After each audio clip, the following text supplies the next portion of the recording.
Hi, I'm just going to do an introduction to adding and subtracting fractions. I'm going to start with adding fractions. So let's look at a couple of examples and talk you through it. So the interesting thing about adding fractions is that we can only add fractions together if they are the same type of fractions. So in the same sense that if we had two different currencies, so let's say I had euros and I had US dollars, I couldn't add those currencies together in their current state. I'd have to convert them into the same currency to be able to add them together. So they had to be the same type of money to be able to add them together and to make any sense of it. So it's the same with fractions. So I'm going to be talking about a couple of things that I'm assuming that you will have previous knowledge of.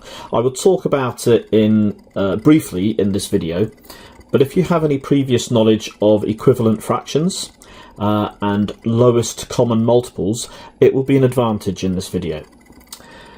So let's take a look at this fraction, a half. Now I can write down a list of other fractions which are also equal to a half, like for example 2/4, 3/6, 4/8, 5/10, and so on. And in fact, this is a pattern I'm hoping you can see, that the half has a 1 at the top of it, and if you notice, the numbers on the top are going up in ones. So I could continue that pattern for as long as I needed to. Basically, I could go on and on forever. The bottom number of a half is a 2. So as you can see, the bottom numbers are going up in 2s for this pattern. So the next few will be 12, 14, and 16. So all these fractions are equal to a half. They're called equivalent fractions. And as I said, we can actually continue that pattern on indefinitely. Now let's say I take another fraction, 3/7, and I do the same thing with it.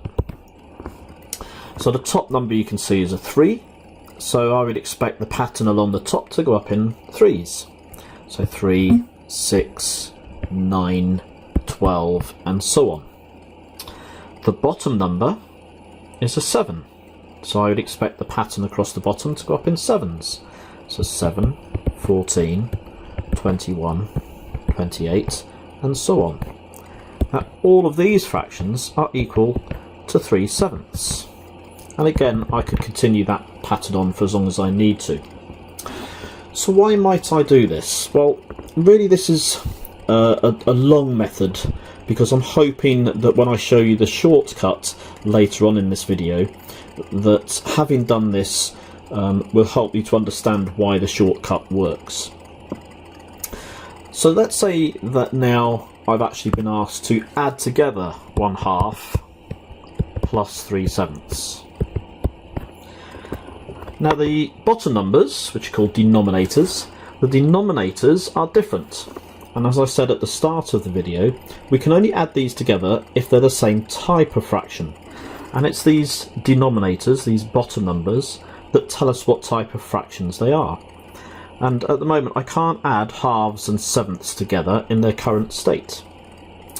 However, if I look up here at my list of equivalent fractions to a half, and compare it to my list of equivalent fractions for 3/7, I'm hoping you can see that 7/14, which is the same as a half, and 6/14, which is the same as 3/7, with these two fractions, they have the same denominator, they have the same bottom number.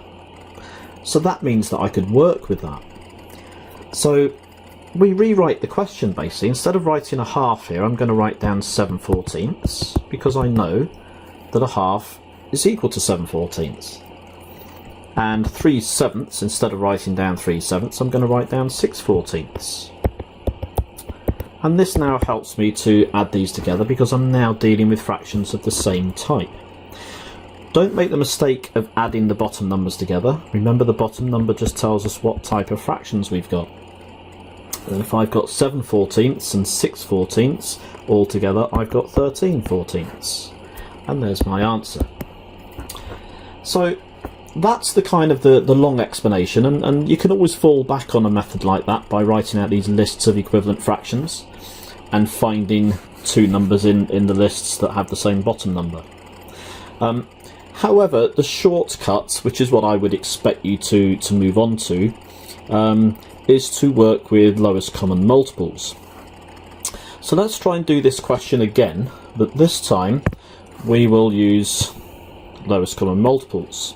So it's exactly the same question, a half plus 3/7. So lowest common multiples are basically numbers, it's the first number that appears in both times tables, and the numbers we're interested in is the denominators, the 2 and the 7. So I want the lowest common multiple of 2 and 7. So we always look at the biggest number first, and then we ask ourselves, is 7 in the 2 times table? No, it's not. So I go up to the next number in the 7 times table, which is 14. And I ask myself, is 14 in the 2 times table? Yes, it is. So that is my lowest common multiple of 2 and 7. What that now tells me is that I can change these fractions into fractions with a 14 on the bottom. So I can set it up like this. And notice I've been able to arrive at that conclusion without having to write out any lists. And the next thing we need to do is we need to work out the tops of these fractions. So how do we do that? Well, the fractions are changing from a half to 14th, so we need to understand equivalent fractions here. And if we look at what's happening to the 2, I'm just going to change colour here. The 2 here is changing to 14, so it's being multiplied by 7. That means that the top must be multiplied by 7 as well. And if the top is multiplied by 7, 1 times 7 is 7. So as you can see, I've basically worked out what to do with the top number by looking to see what's happened to the bottom number and doing the same thing. Because equivalent fractions, if we multiply top and bottom by the same number, we get an equivalent fraction. Moving on to the second fraction, I again compare what's happened to the bottom number. So we can see that this was 7ths and we're changing it into 14ths. So the bottom number has been multiplied by 2. So to get an equivalent fraction, I must multiply the top by 2 as well. And 3 times 2 is 6. As you can see, I've got the same two fractions here as I had over here when I wrote out my lists. So clearly I get the same answer, 13/14. But I've managed to do that without having to write out the lists of equivalent fractions.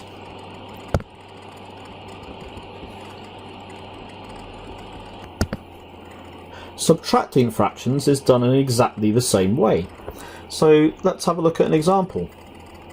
Let's say I have 7/9. Oops. Okay, so 7/9. Take away 5/12.